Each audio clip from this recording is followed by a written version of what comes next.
Supreme court का order आया है कि दिल्ली एनसीआर में जितने भी स्टे डॉग हैं उन सबको उठाकर सेंट्रल होम में डाल दिया जाए। अगर मेरे बच्चों को उठा लिया इन लोगों ने ऐसे तो मैं मर जाऊंगी। सुप्रीम कोर्ट को कुछ पता होता है कि नहीं, बस डिसीजन दे दिया उठा के। जब ये बात लोगों के पास पहुंचा तो लोगों ने प्रोटेस्ट करना स्टार्ट कर दिया। जनता की है एक पुकार,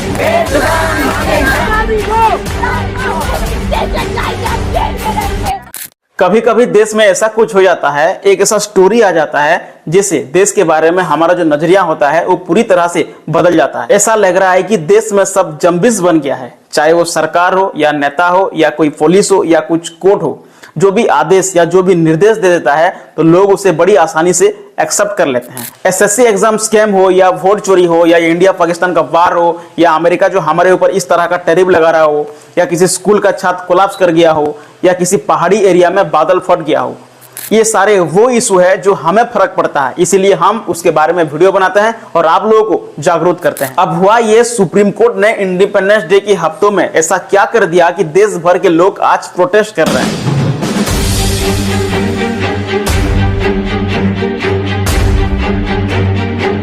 11 अगस्त को 2 जजमेंट एंड 14 अगस्त को 3 जजमेंट ने ये स्टेट डॉग वाला मामला सुनाया और अभी के लिए उन्होंने कोई रोक नहीं लगाया। 11 अगस्त को सुप्रीम कोर्ट ने कहा कि दिल्ली एनसीआर में यानी नेशनल कैपिटल रीजन में जितने सारे कुत्ते हैं उन सबको उठाकर सेंट्रल होम में डाल दिया जाए। अभी के लिए उन्होंने अपना ऑर्डर रिसीव कर दिया है। इस कार्रवाई में अभी तक कोई रोक नहीं लगाया गया है सुप्रीम कोर्ट के द्वारा। सब कलेक्टर जनरल ऑफ इंडिया के तुषार मेहता कहते हैं कि इन सब चीजों को रुकने की कोई जरूरत नहीं है। जब एक आवारा कुत्ता एक आम आदमी को काटता है तो उसे रेबीज जैसे बीमारी हो जाता है जिसकी वजह से उसका मौत हो जाता है। लेकिन मुझे एक बात समझ में नहीं आ रही है कि सुप्रीम कोर्ट का क्या कहना है, उन्होंने ऐसा क्यों किया। अगर आप डेटा की बात करें तो हर साल 37 लाख डॉग बाइट होते हैं हमारा देश में। अगर आप WHO का डाटा देखें तो हर साल 18,000 से लेके 20,000 लोगों की मौत होती है वो रेबीज के कारण। लेकिन सरकारी डाटा ये दिखाता है कि दिल्ली की बात करें तो पिछले 2022 से लेके 2025 के बीच किसी का भी मौत नहीं हुआ रेबीज की वजह से। लेकिन सबसे बड़ा सवाल ये है कि ये पीड़ित दूसरे जगह में क्यों नहीं किया गया, दिल्ली में क्यों किया गया जहां पे 3 साल से रेबीज की वजह से किसी का मौत ही नहीं हुआ। उनका ये भी कहना है कि 8 हफ्ते के अंदर सारे कुत्ते को उठाकर सेंट्रल होम में डाल दो। क्या ये संभव है?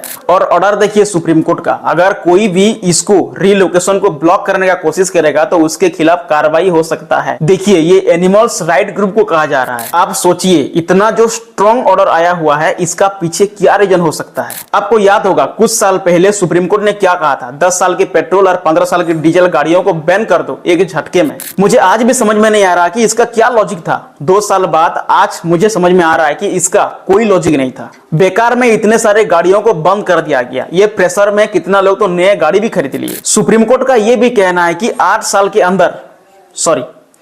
हफ्तों के अंदर सारे कुत्ते को उठा लिया जाए। ये 10-20 कुत्ता का बात नहीं है, ये 1 मिलियन यानी कि 10 लाख कुत्ते की बात है जो दिल्ली में एक सेंटर होम भी नहीं है। अब ये कैसा बात हुआ, उनको कुछ वैक्सीनेशन नहीं दिया गया, उनके पॉपुलेशन को कंट्रोल नहीं किया गया, उनके लिए होम सेंटर नहीं बनाया गया, ऊपर से आप बोल रहे हो कि 8 हफ्ते के अंदर सारे कुत्ते को उठा लिया जाए। ये कैसे हो सकता है? तो इतने सारे कुत्ते को रखने के लिए आपके पास जगह है?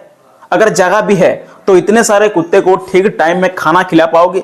तो इतने सारे कुत्ते को मेडिकल ट्रीटमेंट ठीक से करा पाओगे? अगर एक ही सेंटर में ज्यादा कुत्ता हो जाएंगे तो वहां से वायरस भी फैल सकता है, क्या उसका इलाज ठीक से हो पाएगा? मुझे तो लगता है कि ये सारे कुत्ते को सेंटर ले जाने के बहाने सारे कुत्ते को बेरहमी से मार तो नहीं दिया जाएगा? सबसे बड़ा सवाल। अगर ऐसा नहीं है तो आज तक इतना पॉलिटिकल सपोर्ट, इतना फाइनेंशियल सपोर्ट होने के बावजूद भी एनसीआर में आप गाय को हटा नहीं पाए। ना जाने कितने गौशाला है, फिर भी आप गाय को हटा नहीं पाए। आज हर रास्ता में गाय देखने के लिए मिलता है। अब आप बोल रहे हो कि 10 लाख कुत्तों को आप सेफली रख लोगे सेंटर में, हम कैसे मान ले? हाँ, मानते हैं कि आप सीसीटीवी कैमरा में देखे होंगे कि कुछ कुत्ते मिलके एक छोटे से बच्चे को या महिलाओं को बाइट कर लेते हैं। ऐसा नहीं कि हर जगह में ऐसा होता है। आपको ब्रिजेश सोलंकी याद होगा, एक छोटे से पप्पी को बचा रहे थे, उसी टाइम उसी कुत्ते ने उनके हाथ में बाइट कर दिया। ठीक से इलाज नहीं होने के कारण उनको रेबीज जैसे बीमारी हो गया जिसकी वजह से उनका मौत हो गया। तो कहीं ना कहीं डॉग लवर का भी यही मानना है कि प्रॉब्लम तो है, लेकिन इस प्रॉब्लम को आप किस तरह से डील करते हैं वो आपके ऊपर डिपेंड करता है। आप सारे कुत्ते को उठाकर ले जाकर मार डालोगे या उनको अच्छी तरह से देखभाल करोगे या उनको अच्छी तरह से वैक्सीनेशन करोगे या उनके पॉपुलेशन को कंट्रोल करोगे?